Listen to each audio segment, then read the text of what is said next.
Mia's laughter still echoed in my mind, sharp and cutting, long after the night had ended. It wasn't just the words she said, it was the way she said them. The casual cruelty. The smirk. The way her friends had fed off her energy like hyenas circling a fresh kill. I should have walked away that night. When she looked me in the eyes and mocked my career in front of her friends, I should have seen it for what it was. Not a joke gone wrong, not a careless slip of the tongue, but the unfiltered truth slipping out before she could catch it. She didn't respect me. Not as a man. Not as a partner. Not as someone worth standing beside. But I didn't leave. Not right away. Instead, I smiled. I played along. I let her believe she had won, that her words had rolled off me like water, that I was weak. Because people like Mia, people who wear masks so effortlessly, who only respect power, who see kindness as a flaw, only ever learn the hard way. And I was about to teach her the most painful lesson of her life. That night had started like so many others. Another one of Mia's social gatherings, another evening of forced smiles and empty conversations. The setting was familiar, a sleek, modern apartment owned by her friend Jessica, the air thick with the scent of expensive wine and self-importance. These gatherings were a battlefield of status, where success wasn't just celebrated but weaponized. Who had the best promotion? The most exotic vacation? The most impressive partner? I never cared for these games, but I played along because Mia wanted me there. Or at least I thought she did. Then, somewhere between the second bottle of wine and Jessica's long-winded complaints about Dubai, someone turned to Mia with an innocent enough question. So, what does Michael do again?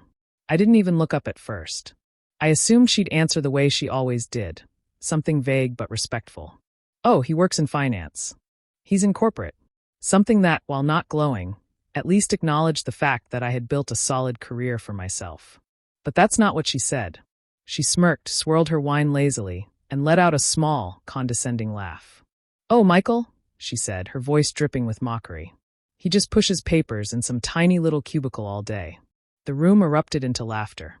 Jessica gasped dramatically. Wait, so he's like a corporate secretary? Mia giggled, leaning in like she was sharing some delicious secret. I mean, basically, he sits there typing away on spreadsheets while the real power players make the big moves. The words themselves didn't sting half as much as the way she said them.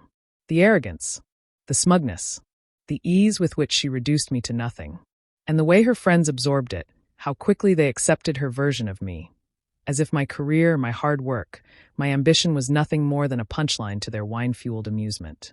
And that's when I saw it, the truth raw and undeniable. Mia had never respected me. Not truly.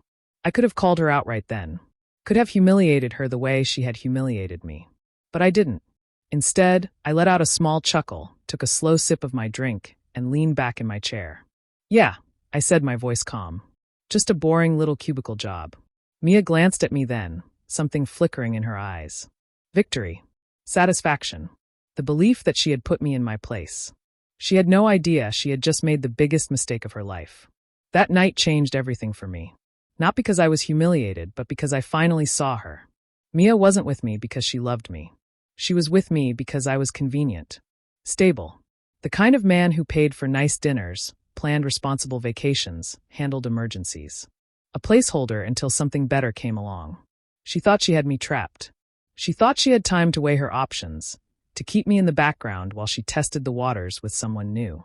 She had no idea that I had already made my decision. For months, my company had been restructuring, and I had been working closely with upper management.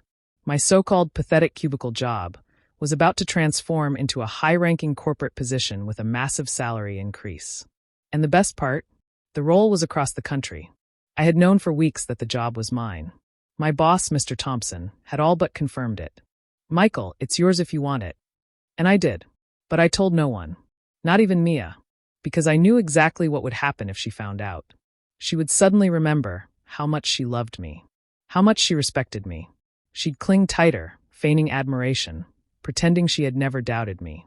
I wasn't going to give her that chance. Instead, I let her dig her own grave. I watched as she started texting more. But not to me. I noticed how often she stayed late at work, but somehow never had extra assignments. And then, she started bringing up someone new. Liam. Her coworker. Younger than me. Flashier job. The first time she mentioned him, it was casual. Liam's so funny. You'd like him. The The second time, it was admiration. Liam just bought a new car. It's insane. Like full leather interior, top speed, everything. And then the third time, she stopped pretending. You should take notes from Liam. He's got big ambitions. I almost laughed. She thought she was subtle. She thought she was smart. She had no idea she had already lost. The moment my promotion was finalized, I put my plan in motion. I removed her from my finances. No more automatic transfers for rent or utilities. I canceled our shared subscriptions, Spotify gone. Netflix disconnected. I informed my landlord I was terminating the lease. I didn't tell Mia. I stopped making future plans. No more vacation discussions. No more talk of engagement photos. No more pretending I saw a future with her. And she didn't even notice. Because Mia was comfortable, confident, secure in the belief that I wasn't going anywhere. A week before I left, I overheard her on the phone with Jessica. Michael's sweet, but let's be real, he's not going anywhere. She truly believed she had me locked down, that I was her safety net. She had no idea today was the day her entire world would collapse. The first red flag she noticed that morning was her Uber app, disabled. Then her Spotify logged out.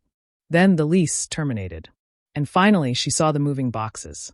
She called me, frantic. No answer. She texted. Nothing. And then, as the realization crashed down on her, she did the one thing she never thought she'd have to do. She showed up at my office, only to find out I wasn't there. Because I had already gone. Across the country. Without her. Mia woke up that morning with the same careless ease she always had, stretching lazily as sunlight filtered through the curtains. She reached for her phone, scrolling through social media without a second thought. Somewhere in the back of her mind, she still believed she had options. Michael was still there, steady, reliable, always waiting in the background. Liam was new, exciting, a potential upgrade she hadn't quite secured yet. It was all a game to her, one she thought she was winning. She got up, moving through her morning routine without urgency, confident that the world around her was just as she had left it. But the first crack in that perfect illusion came in the form of a declined payment. She had ordered an Uber like she always did, but this time, when she clicked confirm, the screen flashed, payment declined. Mia frowned, tilting her head in confusion. That didn't make sense. Michael's card was still linked to the account, wasn't it? She tried again. Declined. Annoyance flickered across her face. Maybe it was a glitch. With a sigh, she switched to her personal card, and the payment went through. Just like that, she dismissed it. A minor inconvenience, nothing more. After all, things always worked out for her. Someone always took care of it. But this wasn't just a glitch. This was the first domino tipping over. By the time Mia strolled into her office, any trace of concern had vanished. She was still in control. She was still untouchable. She wasn't worried. And that was the beauty of it. She had no idea. That morning, she decided to do something bold. She was going to surprise Michael at his office. Not because she missed him. Not because she felt guilty about mocking him in front of her friends. But because she wanted to check on her safety net. She wanted to make sure he was still there, still waiting, still an option. Mia had already planned it in her head.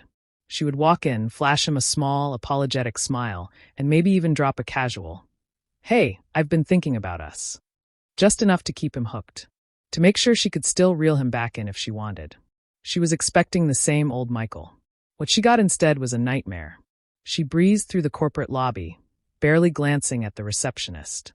Confidence. That was how she moved through life. Like the rules didn't apply to her. She made her way to his department, rounding the corner. And stopped. Her heart slammed against her ribs. Michael's desk was empty. Not cluttered with half-packed boxes. Not momentarily unoccupied. Gone. The space had been completely cleared out. Wiped clean. And in his place, a stranger sat, typing away like he had always been there. Mia blinked. No. This didn't make sense. Her pulse quickened as she spotted a familiar face. Kevin, one of Michael's old co-workers. "Hey," she said, keeping her voice light, forcing a smile. "Where's Michael?" Kevin looked up, surprised to see her. "Oh, he's gone. Left last week." The words hit like a slap. "Gone," she echoed, stomach twisting. "What do you mean, gone?" Kevin shrugged. "Got promoted. Big role. Moved across the country. He's already in the new office by now." Everything inside Mia froze. Her fingers curled around the strap of her purse. No. No. Michael was gone. Just like that. Without telling her? Without saying anything, she let out a small, disbelieving laugh, shaking her head. Wait, no, that doesn't make sense. He would have told me. Kevin gave her a strange look. I mean, he seemed pretty busy with the new job. Maybe he just didn't get a chance. But they both knew that wasn't true. Michael had known. For weeks. And he hadn't said a word. He had let her sit there, oblivious. Thinking she was in control. Thinking she still had time to weigh her options. Thinking she could still play her little game. And now he was gone. Gone without her. Gone without looking back.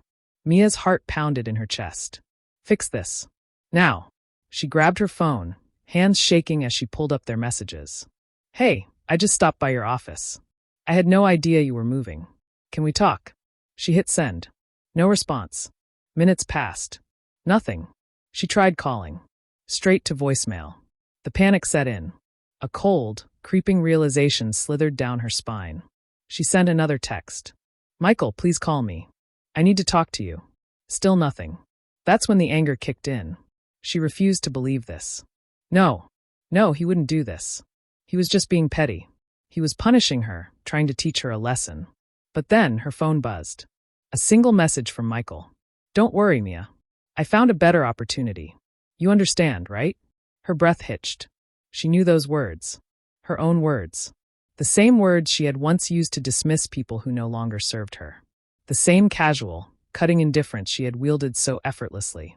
And now it had been turned against her. She tried calling again. Voicemail. She sent another message. Michael, please don't do this. But deep down, she already knew. He was gone. And this time, he wasn't coming back. For the first time in her life, Mia had lost. She spent the next few days spiraling. First came the denial.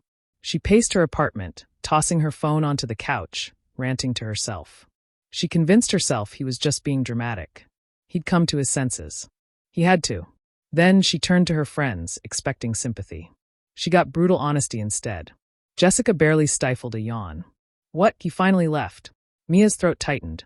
What do you mean finally? Jessica sighed. Come on, Mia.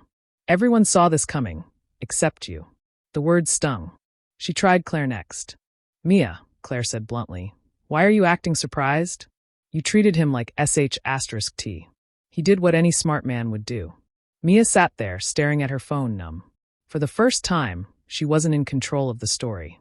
People weren't rushing to defend her. They were looking at her the way she had looked at so many others before, like she wasn't worth the effort. And that's when the second realization hit. Her entire status had always been tied to Michael. She wasn't the girl with an amazing personality. She wasn't the girl with a strong career. She was the girl who had a stable, high-earning fiancé. And now, she had nothing. Liam? Gone. Without the thrill of stealing her away, he lost interest. Her friends? Drifting away. Her security? Vanished. By the third day, desperation took hold. She sent a text. Hey, I miss you. Ignored.